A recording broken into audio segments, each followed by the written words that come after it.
Sanding, block sanding with a hand and DA, getting the whole roof all nice and smooth. That's the key thing here.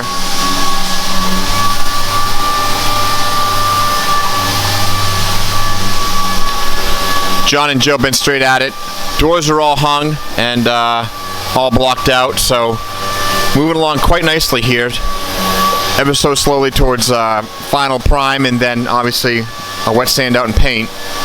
But it's important that the last big piece of acreage that we get done would be that top.